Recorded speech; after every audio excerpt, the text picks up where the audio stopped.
Welcome to today's episode of Spelling Bee Ninja. I'm thrilled to share an exciting lesson about articles in the English language. Now, you might think that articles are simple words, but they play a vital role in our sentences. They help clarify meaning and improve communication. So, what exactly are articles, and how do we use them? Stick around as we dive into this essential aspect of English grammar. Whether you're an elementary school student or an English as a second language learner, we have lots to uncover today. Articles in English might seem straightforward, yet many English speakers, even native ones, often struggle with their usage. So, let's break it down. What is an article? An article is technically a type of adjective. Unlike other adjectives that describe qualities or characteristics, articles specifically point to the nouns that follow them. The English language has three types of articles: definite, indefinite, and zero articles or omission. The definite article is the, while the indefinite articles are a and an. Let's start with the definite article. It's quite simple. You use the when you want to reference something specific, something your listener already knows about, or something that's unique, like the sun or the president. For instance, when I say, "Please wear the uniform," I am referring to a specific uniform that we all understand. On the other hand, when we talk about geographical places, the comes into play with unique rules. While most country names are used without an article, we use the with names like the Netherlands or the United States. Keep in mind that geographical features such as mountain ranges also require the definite article, as in the Rockies. Now, let's shift gears to indefinite articles. We use a or an when we're talking about something non-specific, often introducing nouns that have not been mentioned before. For example, if I say, "I saw a dog," the listener imagines any old dog, not a specific one. It's important to note that we select a or an based on the sound that follows. Use an if the noun starts with a vowel sound, such as an apple or an hour.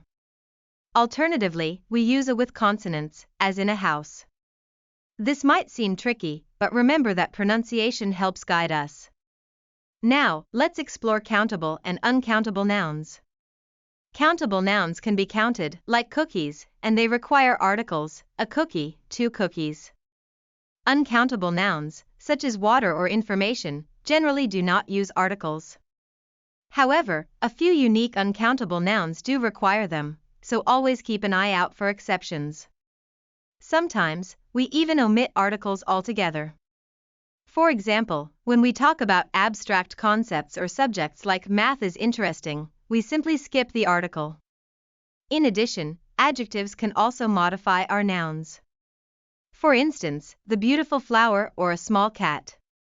You can layer adjectives between the article and the noun to provide even more detail. Just remember, you might need multiple adjectives to paint a clear picture. Now, let's clarify the relationship between articles and pronouns. Pronouns can sometimes replace articles, especially when showing possession. For example, instead of saying, "The book is mine," you would say, "This is my book." It's essential to choose one, articles or pronouns, so your sentences flow naturally. To master using articles, practice makes perfect. Use them wisely, and your sentences will start to come alive. So remember that understanding articles in English can feel challenging at first. But with practice, you'll become more comfortable using them in everyday conversation. Keep reading, listening, and speaking English, and you'll soon grasp the use of articles like a pro. Today, we explored the fascinating world of articles in English. We learned that articles, definite and indefinite, help clarify nouns in our sentences.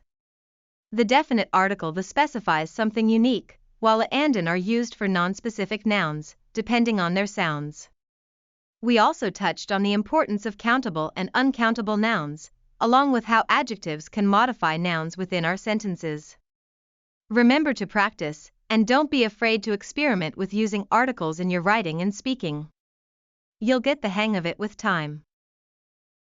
Thanks for tuning in to this episode of Spelling Bee Ninja. Understanding articles is a key part of mastering the English language, so keep practicing. Next time, we'll dive into another essential grammar topic, helping you become even more confident in your English skills. Until then, keep learning and exploring. Goodbye for now.